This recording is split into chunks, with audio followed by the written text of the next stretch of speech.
Welcome back to this video. My name is Rafi Yakub right here, and to this video I'm going to show you how to disconnect Instagram account from Facebook page. So let's begin. Very first thing you want to do is to make sure you open up your Facebook page. Next thing you need to do is to simply navigate to the sidebar right here and make sure you click on settings, just like so. Next thing you need to do is to simply scroll down all the way down to and look for linked accounts right here. Click on that, and this is going to pop up. Next thing you want to do is simply click on views.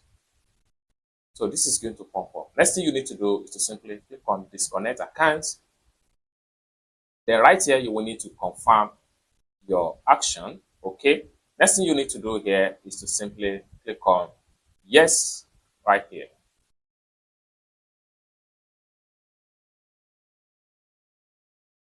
Account disconnected. It's as simple as that. Simply click on done right here. Boom. It's as simple as that. So this is how to simply disconnect your Instagram account from your Facebook page.